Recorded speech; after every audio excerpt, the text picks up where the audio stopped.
Hi friends, this is Vinson. நம்ம சேனலுக்கு உங்களை அன்புடன் வரக்கு. நம்ம சேனல் வந்து பார்த்தீங்கன்னா உங்களோட கெரியரை செட் பண்ணுறது டிஎன்இஏ கவுன்சில் சொந்தமாக நிறைய வீடியோஸ் வந்து உங்களுக்கு நம்ம கொடுத்துருக்கோம். கண்டிப்பாக நம்ம சேனலை ஃபாலோ பண்ணுங்கள். மறக்காமல் உங்கள் ஃப்ரெண்ட்ஸுக்கு மேக்ஸிமம் நம்ம சேனலை பற்றி சொல்லுங்கள்.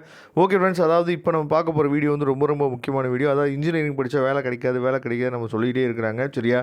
அதாவது அது ஒரு பக்கம் இருக்கிற போது இன்ஜினியரிங் படித்தோம், நல்ல காலேஜில் நல்லபடியாக ஸ்கில்ஃபுல்லாக நம்ம படித்தோம் அப்படின்னா வேலை கண்டிப்பாக இருக்குது அப்படிங்கிறதுக்கு இது ஒரு உதாரணமாக இருக்க போகுது. சரியா? அதுக்கு முன்னாடி நம்ம சேனலோட வாட்ஸ்அப் குரூப்பில் இன்னமும் நீங்கள் ஜாயின் பண்ண அப்படின்னா வாட்ஸ்அப் குரூப்பில் ஜாயின் பண்ணுங்கள். ஏன்னா நம்ம போடக்கூடிய இம்பார்ட்டன்ட் கொஸ்டின்ஸ்லாம் அடுத்து உங்களுக்கு ரொம்ப ரொம்ப யூஸ்ஃபுல்லாக இருக்கும். சரியா? அதனால் கண்டிப்பாக நம்ம சேனலோட வாட்ஸ்அப் குரூப்பில் கண்டிப்பாக நீங்கள் ஜாயின் பண்ணுங்கள். அதோட லிங்க் எல்லாமே டிஸ்கிரிப்ஷன் பாக்ஸில் இருக்குது.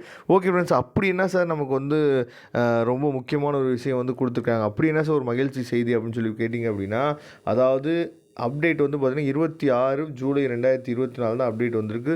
ஃப்ரெஷர்களுக்கு நல்ல வாய்ப்பு அப்படின்னு சொல்லி கொடுத்துருக்காங்க. நடப்பு நிதியாண்டுன்னா உங்களுக்கு தெரியும், April to April, March to March. சரி அப்படின்னு சொல்லுவோம். நடப்பு நிதியாண்டில் டிசிஎஸ், இன்ஃபோசிஸ், HCL டெக்கு, சரி, அதுக்கப்புறம் விப்ரோ, டெக் மஹேந்திரா ஆகிய நிறுவனங்களில், அதாவது நல்லா கவனிங்க, 81,000 பேர்த்துலேருந்து 88,000 ஃப்ரெஷர்ஸ்களை பணியில் அமர்த்த உள்ளதாக தகவல் வெளியாகியுள்ளது. டிசிஎஸில் வந்து 40,000 பேர் நினச்சி பார்த்தீங்கன்னா எடுக்க போகிறாங்க ஃப்ரெஷர்ஸு. இன்ஃபோசிஸில் வந்து பார்த்திங்க அப்படின்னா 15,000 20,000 பேர் எடுக்க போகிறாங்க ஃப்ரெஷர்ஸு. HCL டெக்கு, சரியா, இதில் வந்து பார்த்திங்கன்னா 10,000 பேரும், விப்ரோவில் வந்து 10,000 12,000 பேரும், டெக் மஹேந்திராவில் 6,000 பேர் நினச்சி பார்த்திங்கன்னா புதுசாக என்ன பண்ண போகிறாங்கன்னா எடுக்க போகிறாங்க. அப்போ இவங்க எல்லாத்துமே ஃப்ரெஷர்ஸ் தான் எடுக்க போகிறாங்க. சரியா? அப்போ ஃப்ரெஷர்ஸ்ன்னு சொல்லும் போது நல்ல காலேஜில் நல்ல ஸ்கில்ஃபுல்லாக நீங்கள் என்ன கோர்ஸ் படித்தாலும் அதில் இருக்கக்கூடிய ஸ்கில், சரியா, ஸ்கில்னு நம்ம சொல்கிறது வந்து பார்த்திங்கன்னா, அதாவது இப்போ உதாரணத்துக்கு நீங்கள் வந்து பார்த்தீங்கன்னா கம்ப்யூட்டர் இன்ஜினியரிங் படித்தீங்க அப்படின்னா நீங்கள் வந்து பைத்தானை பற்றியும் கோரல் ராவை பற்றியும், சரியா, நீங்கள் தெளிவாக என்ன பண்ணணும், தெரிஞ்சுருக்கணும்.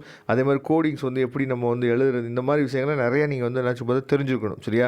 அதுக்காக தான் நம்ம சொல்கிறது நல்ல காலேஜில் நீங்கள் ஜாயின் பண்ணணும்.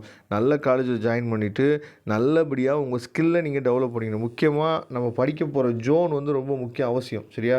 சென்னை ஜோனோ இல்லை வந்து பார்த்திங்கன்னா கோயம்புத்தூர் ஜோனில் நம்ம படித்தோம் அப்படின்னா எந்த காலேஜில் படித்தாலுமே பிளேஸ்மெண்ட்ஸ் வந்து கண்டிப்பாக இருக்குது. அதை நீங்கள் தெளிவாக நீங்கள் தெரிஞ்சுக்கணும். சரியா? அதனால் இன்ஜினியரிங் படித்தா வேலை கிடைக்காது அப்படிங்கிற விஷயம் வேறு. சரியா? இன்ஜினியரிங் படித்தா வேலை கிடைக்கும். நல்ல காலேஜில் நல்ல கோர்ஸ் எடுத்து படித்தோம் அப்படின்னா, நம்ம நல்ல ஸ்கில்லை டெவலப் பண்ணிக்கிட்டோம் அப்படின்னா கண்டிப்பாக வேலை இருக்குது. அதை நீங்கள் தெளிவாக உங்கள் ஜூனியர்ஸுக்கு சொல்லுங்கள். யாரெல்லாம் இன்ஜினியரிங் படித்தா வேலை கிடைக்காதுன்னு சொல்கிறாங்களோ அவங்கள்ட்ட சொல்லி புரிய வைங்க சரியா? நீங்கள் அந்த இன்ஜினியரிங் படித்தா வேலை கிடைக்காது அப்படிங்கிற அந்த குரூப்புக்குள்ளே நீங்கள் போகணும் அப்படின்னா அது என்ன ஆகும் அப்படின்னா, நீங்கள் M1, M2, M3, M4, அதாவது மேக்ஸ் பேப்பர் வரும் இன்ஜினியரிங்கில். அந்த பேப்பரில் நீங்கள் அரியர் வச்சிட்டிங்க அப்படின்னா நம்மளும் என்ன பண்ணலான்னு சொல்லி பார்த்தீங்கன்னா அந்த குரூப்பில் சேர்ந்துடும். ஏன்னா ஒரு கம்பெனி வந்து உங்களை ஜாபுக்கு எடுக்கணும் அப்படின்னா அவங்க என்ன நினைப்பாங்க அப்படின்னா, உங்களுக்கு வந்து அரியர் இருக்கக்கூடாது.